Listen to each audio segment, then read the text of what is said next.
Good evening. My name is Mira, and my presentation will be dedicated to this actual topic of cloud computing. My speech will be based on the article, which is called Cloud Computing and Electricity Beyond the Utility Models. Nowadays, IT became as important part of our life as electricity. And despite the fact that business depends on electricity, businesses don't really need well-trained staff in order to deal with the problems that appears with electricity. But does adoption of electricity offer useful analogy for today's innovations in cloud computing?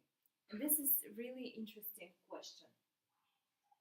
There are several definitions of cloud computing. First is cloud computing is an access to virtualized IT resources that aren't in your data center, shared by others, easy to use, accessed over the web or over the internet by paid subscription. And the second definition is that it refers both to application services over the internet and their hardware and system software. The data center's hardware and software is what we call a cloud. If cloud is available for public after paid subscription, we call this cloud public. And the service being sold is utility computing. And this all can give us understanding that this is something huge, this is something big.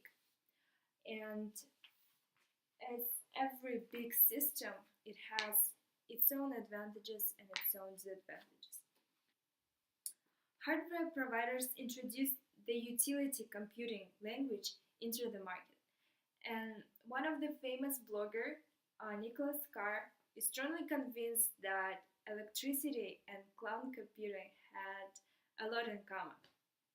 And he thinks that at economic level, electricity and information technologies are kind of the same.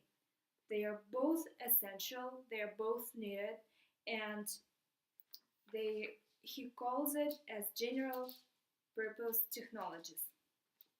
General purpose technologies are the platforms on which some new innovations can be made. Those are essential platforms for some new businesses.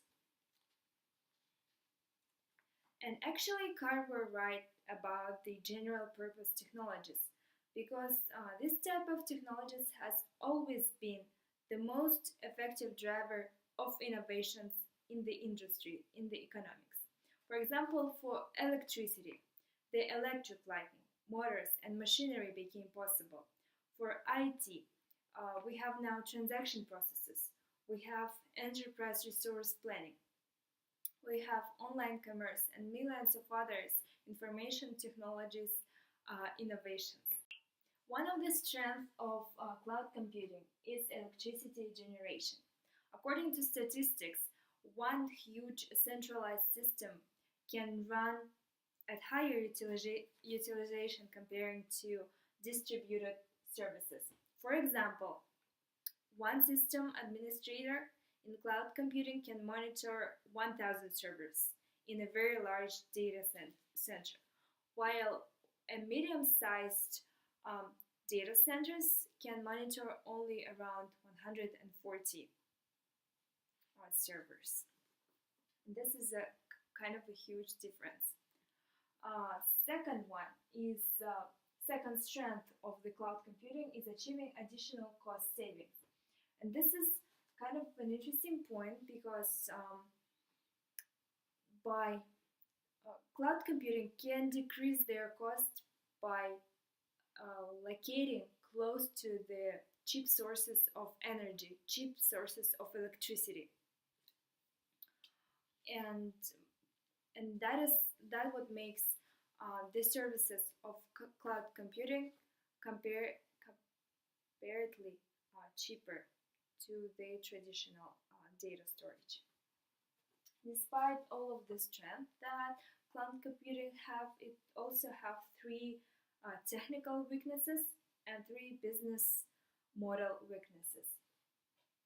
Let's look at the technical weaknesses of the utility one. And the first one is pace of innovation, because cloud computing depends a lot on electricity, and it is not a sphere which is full of innovations.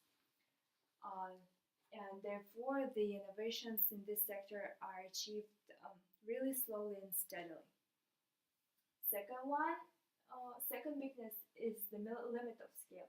Of course, cloud computing is convenient. Of course, it's cheap, but it has its limits because it's on the web, and just just it has its limits according to the technical part.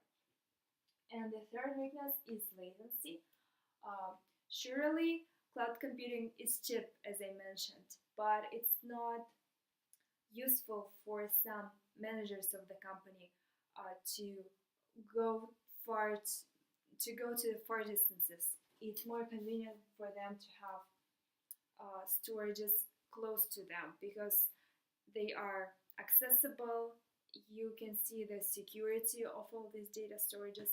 Nonetheless, when it comes to the cloud computing, you cannot take care of the security of it. Also, there are three additional weaknesses that cloud computing have.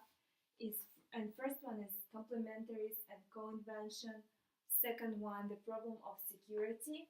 And the third problem is lock-in and interoperability of cloud computing. And in conclusion, I must say that